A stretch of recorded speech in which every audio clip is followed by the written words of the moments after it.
السلام علیکم۔ کچھ لوگ گفتگو کے اتنے ماہر ہوتے ہیں وہ اپنی گفتگو کو دوسرے ہی لیول پہ لے جاتے ہیں۔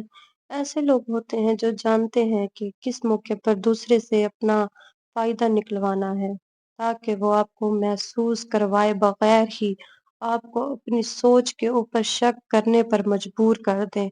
ریئلٹی یہ ہے کہ اگر کوئی انسان اچھے انداز میں اچھی گفتگو کر سکتا ہے، آپ کو اپنی گفتگو کے ذریعے قائل کر سکتا ہے، تو لازمی نہیں وہ نیک نیت انسان ہو۔ کچھ لوگ لفظوں کو دوسروں پر قابو پانے، دھوکہ دینے اور ذہنی کھیل کھیلنے کے لیے استعمال کرتے ہیں، اور جتنا بھی اس میں ماہر ہوتے ہیں اتنا ان کا اندازہ لگانا، ان کو پہچاننا ناممکن ہوتا ہے۔ اگر کوئی آپ سے بار بار اس طرح بات کر رہا ہے، بار بار یہ جملے آپ سے کہہ رہا ہے، تو سمجھ جائے وہ آپ پر قابو پانے کی کوشش کر رہا ہے۔ وہ انسان آپ کا شوہر، آپ کی بیوی، آپ کا کوئی بھی ایسا شخص ہو سکتا ہے جس کی اہمیت آپ کی زندگی میں بہت زیادہ ہے۔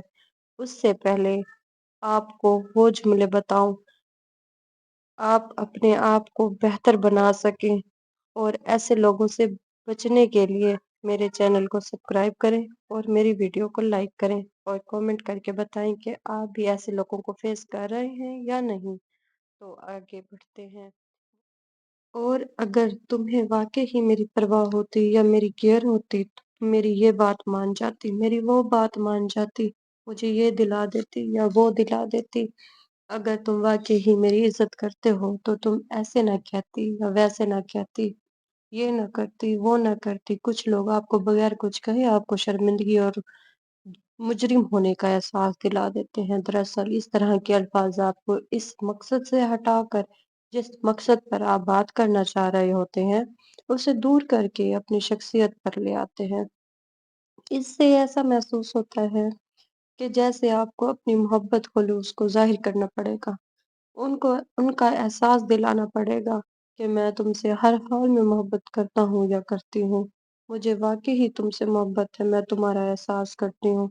اس طرح وہ اصل ٹاپک سے آپ کو ہٹا دیتا ہے اور آپ کو کٹ گھرے میں لا کر کھڑا کر دیتا ہے اور مجرم بنا دیتا ہے، تاکہ آپ ہی وضاحتیں دیتی رہیں اور یقین دلاتی رہیں کہ مجھے تم سے محبت ہے۔ اگر آپ سے کوئی بار بار اس طرح کے جملے یا الفاظ کہے یا اس سے ملتے جلتے الفاظ کہے تو آپ اس بات کو اپنے ذہن میں ضرور لا کر سوچیں کہ یہ انسان واقعی ہی مجھے سیدھا راستہ دکھا رہا ہے یا اس بات سے، اس ٹاپک سے ہٹا رہا ہے جو اس کو میں بولنا چاہتی ہوں۔ اور اس طرح کے لوگوں کی دوسری نشانی یہ ہے کہ اگر آپ اس انسان سے کسی مقصد کے بارے میں کسی بھی طرح کی بات کریں اور وہ آگے سے کہیں کہ نہیں یار ایسا کچھ نہیں ہے، تم آج کل بہت زیادہ سوچ رہی ہو، تم اوور تھنکنگ کر رہی ہو، یہ الفاظ اصل میں آپ کی سوچ کو جو کہیں نہ کہیں درست ہوتی ہے اس کو ریجیکٹ کرنے کے لیے بہترین طریقہ ہے، تاکہ آپ اپنی ہی سوچ میں، اپنے ہی خیالات میں پھنسے رہیں کہ کیا واقعی ہی میں زیادہ سوچ رہی ہوں۔ اس کا مطلب یہ ہے کہ مسئلہ تمہارے سوال میں نہیں، تمہاری سوچ میں ہے۔ اگر کوئی ہر وقت تمہاری سوچ کے بارے میں تم سے کہے تو آپ ایک بار خود سے لازمی پوچھیں گے کہ کیا میں واقعی زیادہ سوچ رہی ہوں۔ اصل میں وہ مجھے ریئلٹی جاننے سے روکنا چاہ رہے ہوتے ہیں۔ اور ان لوگوں کی تیسری نشانی اور تیسری بات یہ ہے، وہ آپ سے یہ کہہ دیتے ہیں میں نے آپ سے ایسا کچھ کہا ہی نہیں، جیسے آپ کو لگ رہا ہے، پر ایکچوئل میں انہوں نے ایسی ہی بات کہی ہوتی ہے۔ وہ بات ماننے سے اس موقع پر انکار کر رہے ہوتے ہیں یا کر دیتے ہیں جب آپ ان سے کوئی سوال کرتے ہیں کہ میں نے تو ایسا کچھ کہا ہی نہیں، ایسا کچھ کیا ہی نہیں۔ جو لوگ ضرورت سے زیادہ ایسی باتوں کا فائدہ اٹھاتے ہیں کہ یہ لوگ ہم سے دور تو ہو ہی نہیں سکتے، کیونکہ آپ ان کی اتنی عزت کر رہے ہوتے ہیں، ان کی ہر بات مان رہے ہوتے ہیں۔ وہ سمجھتے ہیں میں جو کہوں گا اس نے ویسے ہی مان جانا ہے۔ ایسے لوگ بہت چلاک ہوتے ہیں، وہ حقیقت کو اپنے فائدے کے مطابق پیش کر رہے ہوتے ہیں۔ یہ الفاظ وہ بار بار اس لیے کہتے ہیں کہ آپ اپنی یاد دہانی پر شک کریں کہ کیا یہ بات سچ ہے۔ اس نے ایسا کچھ نہیں کہا جیسا میں سوچ رہی ہوں۔ ایسے لوگوں کی چوتھی نشانی یہ ہے کہ تم اتنے حساس کیوں ہو، تم اتنے سینسٹیو کیوں ہو، تم کو ہر بات لگ جاتی ہے۔ وہ لوگ اپنی غلطی جاننے کے بجائے اسے پلٹ کر آپ کے اوپر ڈال دیتے ہیں۔ اگر آپ کسی کے الفاظ یا رویے سے تکلیف محسوس کر رہے ہیں اور آگے سے یہ سننے کو ملے کہ تم اتنے حساس کیوں ہو، اس وقت وہ سوری بولنے کے بجائے، آپ سے معافی مانگنے کے بجائے ایسے بول رہے ہوتے ہیں۔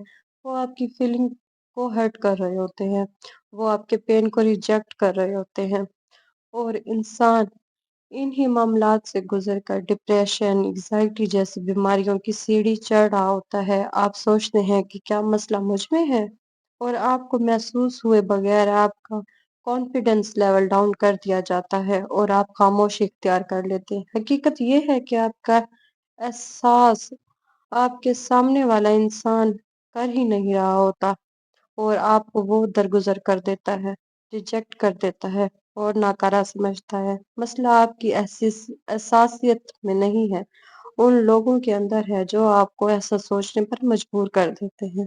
اور ایسے لوگوں کی پانچویں نشانی یہ ہے، وہ آپ کو اس طرح کے جملے کہیں گے کہ میں تو مذاق کر رہا تھا یا کر رہی تھی۔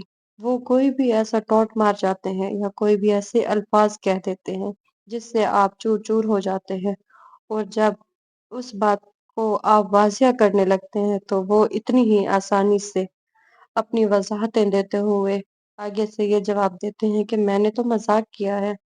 پہلے جب کبھی مجھ پہ یہ بات گزرتی تو میں بھی اس بات کو درگزر کر دیتی تھی، بس یہ سوچ کے کہ میں آگے سے اگر جواب دوں گی تو گھر کے ماحول خراب ہوں گے۔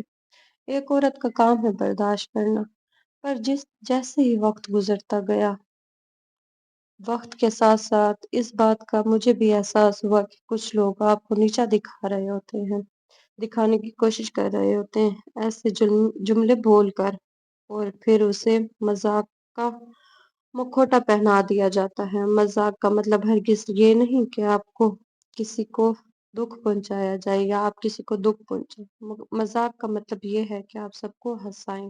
اس کے اور بعد ایسے لوگوں کی چھٹی نشانی یہ ہے کہ جب بھی آپ کسی بات پر نشاندہی کرتے ہیں، غصہ کرتے ہیں، سنجیدہ ہوتے ہیں، اور ایسے لوگوں کا اگلا جملہ صرف یہی ہوتا ہے کہ تم بہت وہمی ہو، ہر وقت تمہیں ان باتوں کا وہم رہتا ہے۔ بہت ہی آسانی سے وہ یہ بات آپ کو کہہ دیتے ہیں، یہ بس تمہارا خیال ہے، تمہیں ایسے لگ رہا ہے، یا یہ تمہارے ذہن کا خلل ہے۔ تو الفاظ یہ وہ الفاظ ہیں، تمہارا وہم ہے، حقیقت ایسی نہیں۔ یہ ان چلاک لوگوں کا کام ہے جو آپ کو اپنے ہی فیصلوں پر شک کرنے پر مجبور کر دیتے ہیں۔ کوئی آپ کو یہ کہتا ہے کہ یہ تمہارا وہم ہے تو وہ ہمیں یہ سمجھا رہا ہوتا ہے کہ جو کچھ تم نے دیکھا یا سمجھ رہے ہو وہ حقیقت نہیں ہے، وہ صرف ایک بھرم ہے۔ اس کا مطلب آپ کو الجھا دینا ہوتا ہے اور اس کی سوچ کو غیر معتبر محسوس کرنا ہوتا ہے۔ جب کوئی بار بار آپ سے ایسا کچھ کہتا ہے تو آپ کے سوال دوسرے انسان کو چھوڑ کر خود سے شروع ہو جاتے ہیں کہ واقعی میں غلط سوچ رہا ہوں، کیا میں واقعی غلط طریقے سے دیکھ رہا ہوں۔ یاد رکھیں، آپ کے ذہن میں کوئی بات بار بار آ رہی ہے تو وہ آپ کا وہم نہیں ہو سکتا۔ اگر کسی کا رویہ، اس کے الفاظ یا اعمال بار بار آپ کو عجیب لگ رہے ہو تو اس پر غور کرنا ضروری ہے۔ الفاظ حقیقت بدل سکتے ہیں۔ ہم اکثر زبان کی طاقت کو کم سمجھتے ہیں، لیکن حقیقت یہ ہے کہ الفاظ نہ ہمارے صرف جذبات کو متاثر کرتے ہیں، وہ ہمارے ذہن، سوچنے کے انداز پر بھی اثر ڈالتے ہیں۔ ایسے الفاظ جو بار بار ہمارے ساتھ کہے جاتے ہیں یا آہستہ آہستہ ہماری سوچ کو بھی بدلتے ہیں، ہمارے دماغ میں یہ الفاظ ڈالے جاتے ہیں اس حد تک کہ ہمیں خود پر بھی شک ہونے لگتا ہے۔ اگر آپ ان جملوں کو پہچاننا سیکھ جائیں، آپ ان کو قبول کرنے کے بجائے ان کے اوپر سوال اٹھانا سیکھ جائیں، آپ جلدی پہچاننا ایسے لوگوں کو سیکھ جائیں، کوئی شخص آپ کو مینیپولیٹ نہیں کر سکتا۔ جو لوگ آپ سے پیار کرتے ہیں، محبت کرتے ہیں، وہ حقیقت کو ایسے الفاظوں کو